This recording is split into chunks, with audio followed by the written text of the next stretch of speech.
Well, hello everyone. This is Dr. Eileen, and for those of you who are joining me on YouTube, this is Medicine Walk with Dr. Eileen. And for those of you who are joining me on Blog Talk Radio, welcome to Healing House Radio. So, it is, it's been such a crazy week, hasn't it? And what I want to talk about today, I feel is important. I feel that I could go and talk about something else that is, something spiritually uplifting and something that is just, kind of superficial. But I really feel that it's important that when big things happen, when major events occur, when things happen that really shake us up, that it's important to address them. It's important to talk about them. It's important to recognize and honor those going through it. So today, and there's a specific reason why I called today's episode Belief plus Action, and in parentheses, minus attachment equals change. And it's interesting because when you learn how to do math, and I mean, back in the olden days, before new math and whatever it is that they have now, I think it's still the rule that you always deal with what's in the parentheses. If you have a math equation, you go to the parentheses first, deal with those and reduce those down, and then you put it back into the main equation and then you work it out. And first off, I want to say that my heart and my prayers and just everything in me just reaches out with huge compassion to those who have been affected by what happened in Florida. As a parent, I find it just horrifying, the thought that something like that could happen, at my son's schools. And I mean, my sons are much older now, but when they were in school, the idea that something like that would happen. And I do remember Columbine, and I do remember all these things that have happened where someone made a choice that changed the world for so many people. And we're not going to get into, this needs to be done and that needs to be done, and just, trying to get answers, because I find that answers come best when you figure out the right questions. And just first, I want to acknowledge those who are affected by this, those who were damaged by this, those whose world were taken apart by this event, and the fact that it happened on Valentine's Day.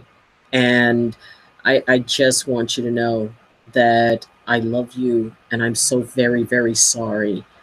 And I wish you the absolute best. And the idea that I know that there are people who are, from around the world who watch this channel, and who listen on Blog Talk Radio. And I know that you are sending your best as well. So, first off, the question is, the first question is, what do you need? What support do you need, having witnessed this? And often the idea that, well, if you weren't right there, if you weren't, related to somebody, then you don't have an attachment, that you don't have something that you need support on. And that's just not true. When we bear witness to something that is as huge as this is, everybody responds to that in a different way, and it may trigger someone. And the first thing I want each of you to consider is, what do you need? Is there some special support that you could use? Is there some piece that will help you to be able to get your feet under you? Maybe you should talk to somebody. If you're really having a hard time with it, if this triggered something within you that maybe you thought was either settled, or it may have triggered fear or anger or sadness, please understand that just because you're not there doesn't mean you're not affected. And please take care of yourself. See what it is that you need to do in order to allow you to go into that place where it's no longer reaction, but you're able to make conscious choices as to what you want to do with this energy. And it is energy. It is fueled by a lot of things. It's fueled by grief. It's fueled by anger. It's fueled by despair, by helplessness, huge senses of helplessness. And often one of the things that can help get past that first is recognize that that's what you're feeling. And second, figure out some way that you can be able to bring action in. But by honoring what you're feeling, that can help you figure out what your attachment is. And there are debates and discussions going on everywhere. And some of them are very passionate. And you know, if you look at social media, there are very strong feelings, you know, on multiple sides. And people are hurting. And sometimes when people are hurt, you know, there's like, no, we have to do something now. We have to take care of something now. Right now, we need to take care of each other. We need to take care of ourselves. We need to figure out that piece of what do we need. Then once you figure out what you need and the support, maybe you need to go have a good cry. Maybe you need to yell in a pillow. You know, maybe you need to, you know, do whatever it is that you need to do in order to release what you're feeling inside of you. You know, talk it out with somebody. You know, whatever. Go punch a punching bag for a while. Then when you can be able to find a balance with what you're going through and you can get what you need, then it comes a point of figuring out what it is that we need to do to be able to create a solution. And it was mentioned in the news that in the last 5 months, there have been the 5 most significant mass shootings, you know, these tragedies have happened. So, you know, this is in our face. This is something, it's not going away. And while I'm a firm believer in prayer and belief and putting positive thought into something, I'm also a firm believer that those are a first step, and then figure out, okay, what can we do to help this? Personally, and everything I say is based on what I feel. And please, if you disagree with me, you are perfectly right to. And if you want to comment and ask, you know, ask for an explanation, I'm perfectly happy to do that. So just keep in mind that this is my perspective and it is in absolute respect.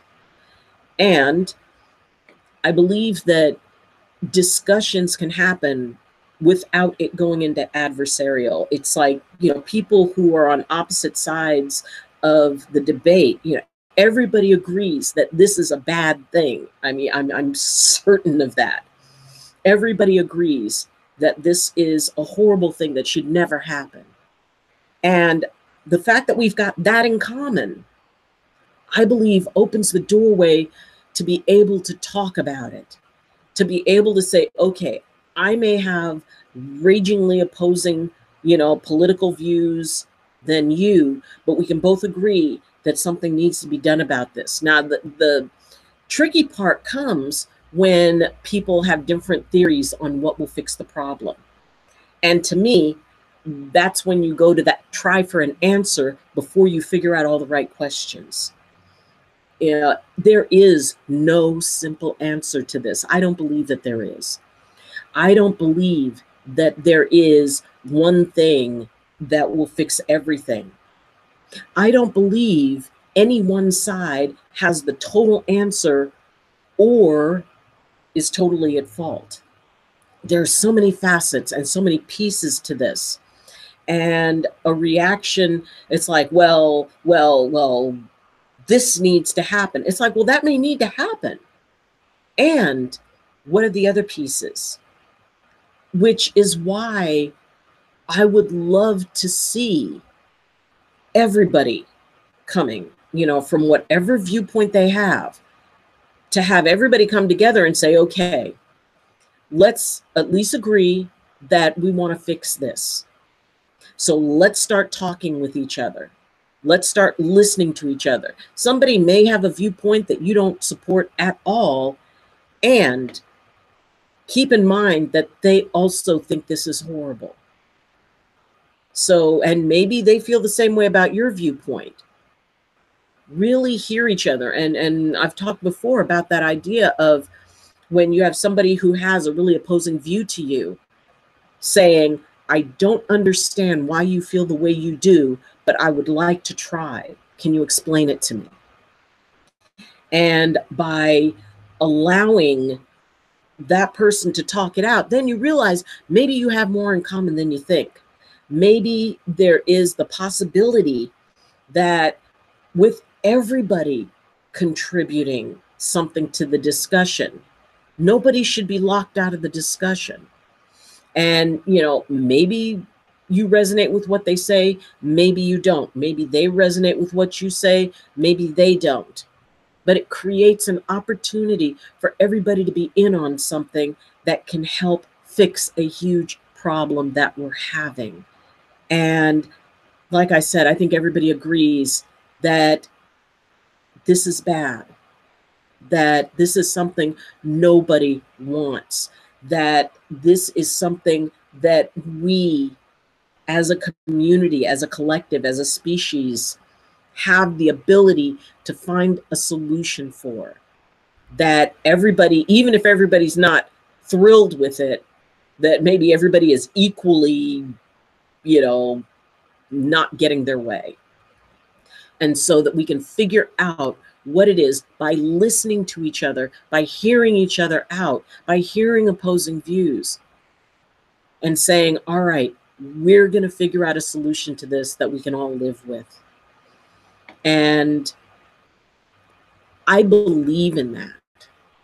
I believe with all of my heart that we are capable of doing that, that we as beings can get past the ideology, that we can get past the philosophies, that we can get past the points of view and come to a common goal and achieve it.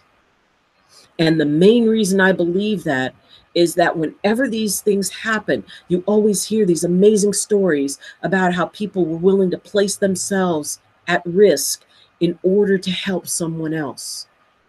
I mean, through this, you hear about students who helped calm down other students, who gathered them together and said, okay, we're going to be all right. Everybody put your phones on silent. We're going to do the best we can. To teachers who were using their own bodies to shield their students. And, my heart and my prayers go out to the teacher who lost his life. I believe he was a coach, and he gave up his life using his own body as a shield. Yes, there was that horrible shadow aspect, but even in the heart of all that, there was that amazing capacity of human beings to, without thinking, try to protect each other, to take care of each other, to be there for each other, even at the risk of their own lives. And it's because of that I know that we can be able to overcome anything. And we can stop coming at each other like this and come at each other like this. That we can find those places. We can go from here to here. I believe that. And I don't think I'm naive. I think that history supports that. Like I said, every time one of these tragedies has happened, whether it was based on whether it was based on what somebody was going through, or like that somebody triggered the event, or whether or not it was a natural event. I mean, I remember the 1989 earthquake in California, and I remember how, hold on just a second. I remember how people were trapped.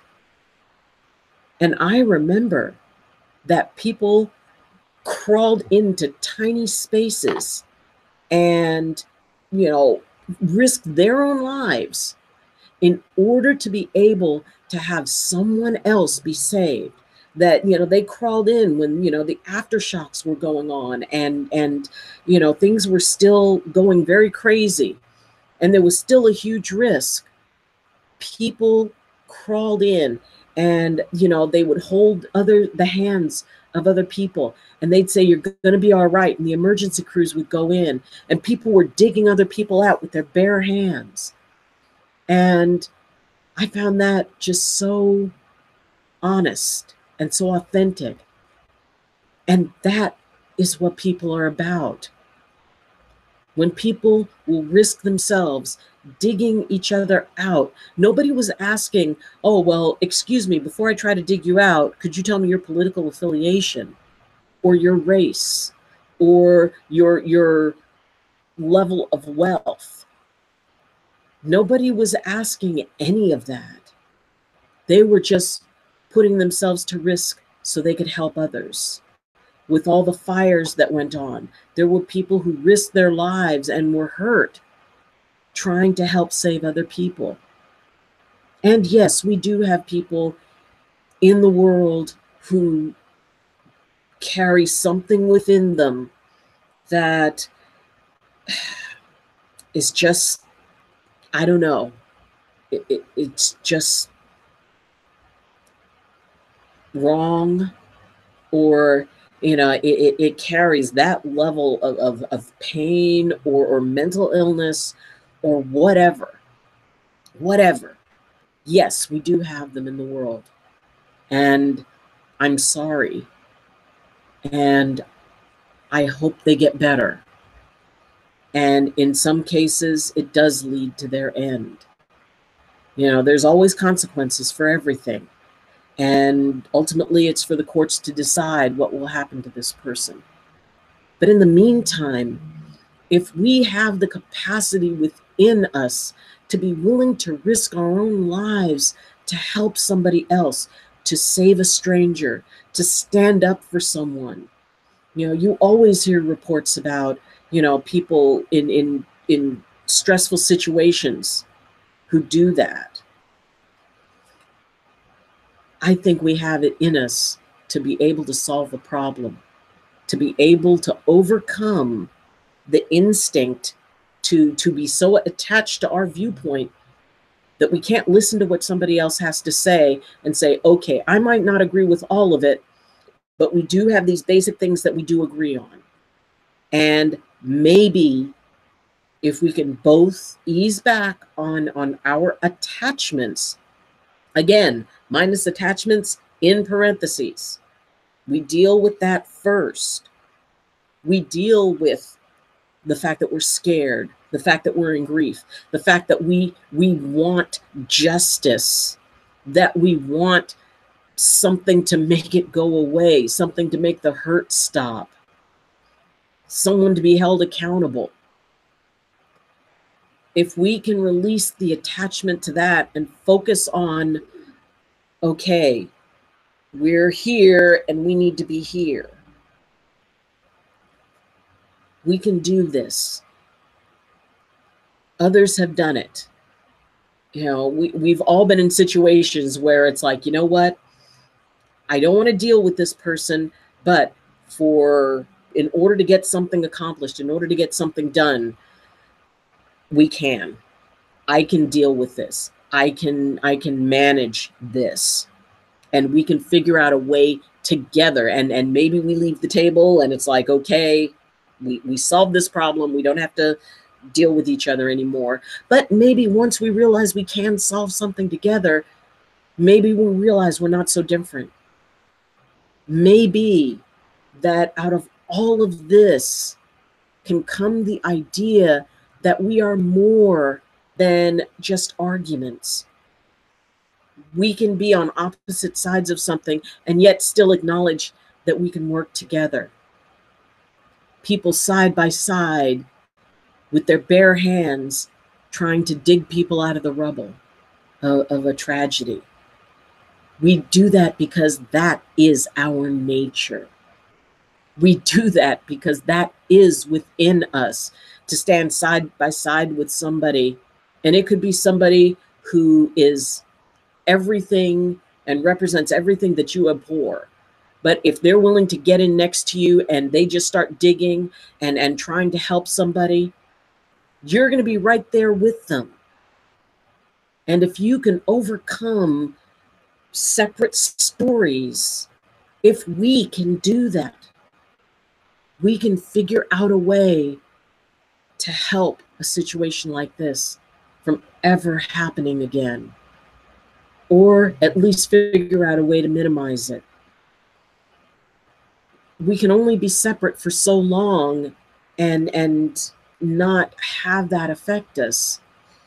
You know, communities in ancient times, you were facing horrible weather, you were facing, lack of technology. Pretty much everybody was dependent on one another. So you found a way to make it work. Long, cold winters, nobody was going to survive if people didn't pull together and work together and figure out a way. So if we can bring back some of that communal consciousness, that I don't care if someone is of an opposing viewpoint. If they need help, if they fall down on the street, I'm going to go and help them up.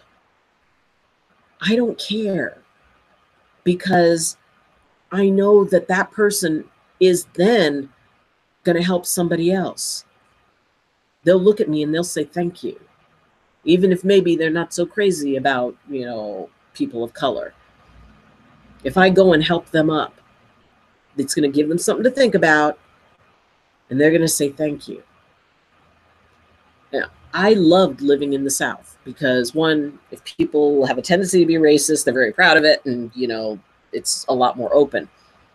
But, you can get to the real person, and we can get to the real people, because the reality is we are greater than the sum of our parts.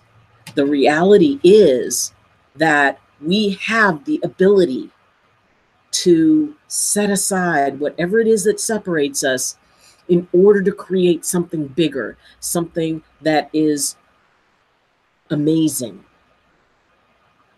So consider the idea that maybe it would be a good idea if you know people. I do know people. I have friends and family members who are gun owners. And I also know that they are as horrified about all of this as I am. And if we keep trying to drag issues into the solution process, we're never going to reach the solution. It's like, okay, I know that they feel a certain way, I feel a certain way, but that doesn't mean that we can't get together and brainstorm. We can't get together and say, you know what, if this is our goal, I'm willing to hear you out for, what you think is a solution. If you'll hear me out, and then let's figure out what it is that we can start piecing together as ideas. Yes, I think you should definitely, contact your Congress people, contact your assembly people, suggest solutions. It's not about who we want to blame for this. It's about, we've got a problem, and let's figure out a way that we can all get together and work on it. And I know that there may be some people who think I'm being too simplistic. I know that there may be people who say, well, you're not addressing the big, the big issues. And there's been all this history. when we get attached to history, when we get attached to old blame games of who should have done what when, I find that it makes solving a problem a lot harder. The thing is, we've got a problem. And I believe with every fiber of my being that within us we have a solution. We can help for people to feel safe going to their schools and their churches and their concerts. I know we can. I know that just like we would all get next to each other and dig somebody out of the rubble, that we can do this. We can dig this problem out of the rubble and we can solve it. If we can all be able to release our attachments just a little bit and say, okay, we can at least agree on this. And the more little things that we can figure out we can agree on, the better we can be at saying, okay, let's all come to the table together. Let's work this out in a way that we can all support. So again, my heart and my prayers for everyone who is affected, directly or indirectly. If this has caused you pain, I'm very sorry. And I hope the best for your recovery and as you heal through this, however you've been affected. And I know that this is gonna be something that is going to be with people for a very long time. And please get help, talk to somebody, speak to a counselor if this is something that is affecting you. Don't let it stew, because then that energy starts getting knotted up and we start going, okay, well, we need to go after somebody for this. This is a deep grieving pain, and together we can heal. Just a thought, just a possibility. Maybe I'm naive, but maybe I'm not. And if you feel that way, if you feel that maybe we can all find a solution together, well, tell somebody, talk to somebody. It's grassroots. It starts when people start talking to each other and not at each other. And I wish you luck. It may not work well for everybody. And if somebody reacts badly, just understand that that's their level of hurting. But we can do this together. If we can remember that belief plus action minus attachment can equal change. And it can be a very positive one.